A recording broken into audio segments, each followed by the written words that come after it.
वो शराबी बनकर इन भ्रष्ट नेताओं की रैलियों में नहीं जाएगी। मैं क्षेत्र नवाबगंज की जनता से वादा करती हूँ कि अगर आपने सुनीता गंगवार को मजबूत किया तो मैं इन कॉलेजों को ताला मुक्त कराऊंगी, ताकि इन कॉलेजों में हमें युवाओं के चहलकदमी दिखाई दे, स्कूलों में बच्चों की किलकारियां सुनाई दे, ये ताले नहीं दिखाई दे हमें इस नवाबगंज क्षेत्र में। कर रही है और सरकार के नेता कर रहे हैं। मैं ये चीज क्षेत्र नवाबगंज की जनता को बताना चाहती हूँ। और यहाँ पर तमाम ये युवा सेथल के खड़े हैं, ये लड़के हैं, पढ़ना चाहते थे कि अगर ये कॉलेज खुला होता तो ये बच्चे, ये युवा उसमें से पढ़ के निकलते, तमाम कहीं नौकरियों में जाते, लेकिन नहीं। यहाँ पर अब ये खेल का मैदान बन चुका है। इन युवाओं ने ये भी बताया कि ये पहले खेल का मैदान था, हो सकता है कि ये भूमि पड़ी हो सरकारी, उस पर बच्चे खेलते आए हैं तो उन्होंने खेल का मैदान समझ लिया हो। खैर जो भी है, कॉलेज बनाया ये अच्छी बात थी, लेकिन कॉलेज में ताला लगाना उससे बहुत ज़्यादा गलत चीज़ है। यानी कि उससे नेताओं की मंशा सामने आती है। वो नहीं चाहते हैं कि क्षेत्र नवाबगंज के बच्चे पढ़ें।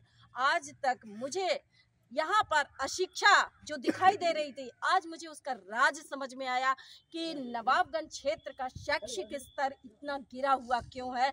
क्योंकि यहाँ पर जो भी कॉलेज बने हैं उनमें आज तक ताला पड़ा हुआ है, किसी को जानकारी भनक तक नहीं लगने दी जाती है। ना ही ये बात मीडिया ने उठाई है और मीडिया ने भी यहाँ पर झांक कर नहीं देखा। आज पैनी नज़र सामाजिक संस्था को जैसे ही जानकारी मिली कि यहाँ पर कॉलेजों में ताला पड़े हैं, तो मैं उसको देखने के लिए आई हूँ। और मैं सारी जनता के सामने ये बात रखना चाहती हूँ, पूरे प्रदेश की जनता के सामने ये बात रखना चाहती हूँ कि इस तरह जनता के साथ धोखा करके लोगों को अशिक्षित रखा जाता है। ये पूरी सोची समझी रणनीति है यहाँ के नेताओं की कि जनता पढ़नी नहीं चाहिए, लोग पढ़ने नहीं चाहिए, बच्चे पढ़ने नहीं चाहिए। ये पढ़ जाएंगे तो सवाल जवाब करेंगे, नौकरियां मांगेंगे, समझदार हो जाएंगे, फिर ये ऐसे लोगों को चुनना बंद कर देंगे। इसलिए अशिक्षित रखा जाता है ताकि ये बच्चे शराबी बने, ये युवा पीढ़ी हमारी नशेड़ी बन जाए और इनकी रैलियों में 200-200 रुपए में जाते रहे, केवल इनकी भीड़ बनते रहे। इसलिए क्षेत्र नवाबगंज की जनता को अशिक्षित रखा गया है। मैं लोगों से कहना चाहती हूँ, मैं इस क्षेत्र की जनता से कहना चाहती हूँ, अगर आपको इन कॉलेजों को ताले से मुक्त कराना है तो आज एक ही सरकार इनको ताले से मुक्त करा सकती है, वो है आम आदमी पार्टी की सरकार। अरविंद केजरीवाल जी का मिशन है, उनका सपना है कि हम पूरे प्रदेश की जनता को शिक्षित करना चाहते हैं। उन्होंने ये भी कहा है 2 जनवरी को लखनऊ में उन्होंने ऐलान किया है कि शिक्षा पर जो है, जो उत्तर प्रदेश में आज तक नहीं हुआ है, 25% बजट जो है उत्तर प्रदेश का, वो शिक्षा पर खर्च किया जाएगा। क्योंकि जब शिक्षित होंगे हमारे बच्चे, हमारे युवा पीढ़ी शिक्षित होगी तो निश्चित रूप से आने वाले समय में वो हमेशा सही सरकार को वोट करेगी, सही लोगों को वोट करेगी, पढ़े लिखे लोगों को वोट करेगी।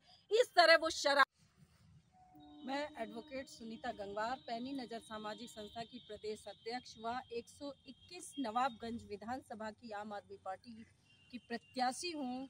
मैं आज आपको क्षेत्र नवाबगंज के नगर पंचायत सेथल में आपको कुछ दिखाना चाहती हूँ। यहाँ से आप लाइव तस्वीरें देखेंगे और यहाँ मैं दिखाना चाहती हूँ कि एक कॉलेज है जो कि यहाँ के लोगों ने बताया, स्थानीय लोगों ने बताया, मुझे फ़ोन पे भी जानकारी दी थी कि मैम आपको कॉलेज को देखिए ज़रूर। और यहाँ पे ये कॉलेज दिखाई दे रहा है आपको, ये तकनीकी शिक्षा का कॉलेज है, GTI कॉलेज इसे बताया गया है, जो कि ये 5-6 वर्ष पूर्व बना था। यानी कि इससे पहले की जो सरकार थी उनके उस सरकार के पीरियड में ये कॉलेज बना था। ये कॉलेज सपा सरकार के पीरियड में बना था और सपा सरकार के पीरियड में बन के कम्प्लीट भी हो गया था, किंतु आज तक इस कॉलेज का भी वही हाल है जो बरौर के कॉलेज का था। यानी कि इस पे ताला पड़ा हुआ है, आज तक इस कॉलेज का ताला नहीं खुला है। यानी कि ये भी कॉलेज आज विद्यार्थियों के, बच्चों के आने का इंतजार कर रहा है। क्षेत्र नवाबगंज की जनता के जो बच्चे हैं वो पढ़ने के लिए तरस रहे हैं, वो कॉलेज जाने के लिए तरस रहे हैं और कॉलेज बच्चों का इंतजार कर रहा है। ये स्थिति है इस नवाबगंज क्षेत्र में। नेताओं ने, अगर समाजवादी सरकार के जनप्रतिनिधि जो यहाँ पर थे चाहते तो ये कॉलेज खुल सकता था। यानी कि नेताओं ने अपना काम कर लिया। इस कॉलेज को बनाने में उन्हें जो कमीशन वगैरह खानी थी वो उन्होंने अपना काम कर लिया, कमीशन खा ली, बंदरबाट पैसे का जो होना था वो हो चुका। लेकिन इस कॉलेज को खोला नहीं गया। यदि ये कॉलेज खोला गया होता तो इसमें इतने वर्षों में जाने कितने बच्चे पढ़ के निकलते, नौकरियों में होते, क्योंकि ये तकनीकी शिक्षा का कॉलेज है। इसमें व्यावसायिक पाठ्यक्रम चलाए जाते हैं, जीटीआई के उसके ट्रेनिंग दी जाती है, व्यावसायिक पाठ्यक्रमों की ट्रेनिंग दी जाती है। अभी मैंने इस कॉलेज के अंदर भी जानकारी करी है कि इसमें ना तो कोई व्यावसायिक पाठ्यक्रम के से संबंधित मशीनें हैं, ऐसी कोई चीज़ नहीं है, केवल बिल्डिंग है। और मुझे कुछ क्षेत्रीय लोगों ने ये भी बताया था कि ये 45 करोड़ में ये कॉलेज बनकर तैयार हुआ है। क्या आप लोग बता सकते हैं कि इसमें 45 करोड़ रुपया लगा होगा? ये 45 करोड़ रुपया नहीं दिखाई दे रहा है। आखिर ये रुपया कहाँ गया? बिल्डिंग तो ज़रूर दिखाई दे रहा है, बिल्डिंग की चीज़ें, अंदर की चीज़ें, इसमें कुछ भी नहीं है।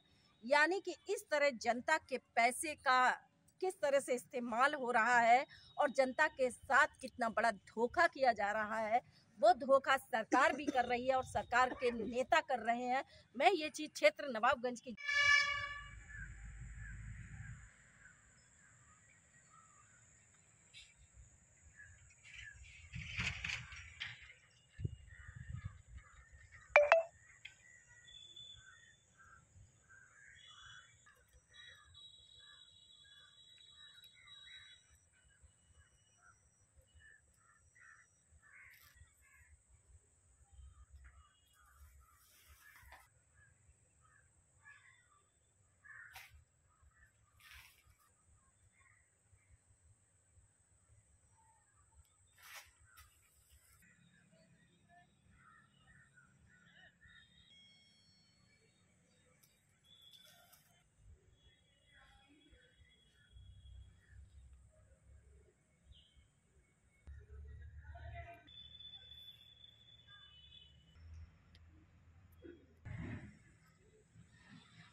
तुझे कहा